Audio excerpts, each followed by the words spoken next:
Double బెడ్రూమ్లు ఇప్పిస్తానంటూ మోసాలకు పాల్పడుతున్న గ్యాంగ్ను టాస్క్ ఫోర్స్ పోలీసులు అరెస్ట్ చేశారు. బండ్లగూడ ప్రాంతంలో డబుల్ బెడ్రూమ్లు సూపర్వైజర్తో ఒప్పందం కుదుర్చుకొని అమాయకులను అక్కడికి తీసుకెళ్లి ఫ్లాట్లు మీకు కేటాయిస్తారంటూ నమ్మిస్తున్నారు.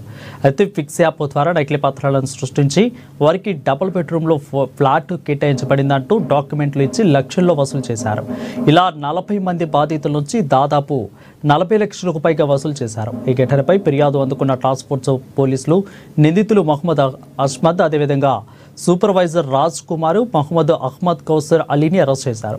వారి వద్ద నుంచి దాదాపు 11 నకిలీ ఆక్యుపెన్సీ సర్టిఫికెట్లతో పాటు 5,50,000 రూపాయలను స్వాధీనం చేసుకున్నారు. జంట నగరంలో పలు చోట్ల ఇదే రీతిలో మోసాలకు పాల్పడ్డారని, బంధువుల నుంచి 1,00,000 నుంచి 2 లక్షల వరకు ఫ్లాట్ల కోసం వసూలు చేశారని టాస్క్ ఫోర్స్ డీజీపీ సురేంద్ర తెలిపారు. అమౌంట్స్ అట్లా అందరి నుంచి కలెక్ట్ చేసి ఇటువంటి fake order copies forge signatures forge చేసి ఆర్టీఓ హైదరాబాద్ సిగ్నేచర్ ఫోర్జ్ చేసి ఇచ్చేస్తాడు. కొన్ని వాటిల్లో ఒరిజినల్ సిగ్నేచరే ఉంచి ఆ పిక్సెట్ యాప్ ద్వారా డీటెయిల్స్ ఎరేజ్ చేసేసి డీటెయిల్స్ తను రాస్తాడు. వాళ్ళు ఎవరికైతే అలాట్మెంట్ చేసుకున్నాడు, ఎవరి నుంచి అయితే ఈ మనీ తీసుకుంటున్నాడు.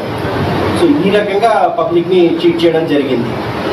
సో అండ్ ఇంకొక పర్సన్ షిరాజ్ అన్నవాడు ఏంటంటే అతను గోల్కొండలో ఉంటాడు. అతని రిలేటివ్స్ని కూడా తీసుకుని వచ్చి ఇతనికి డిస్టెంట్ రిలేటివ్ అవుతాడు అహ్మద్ కూడా. సో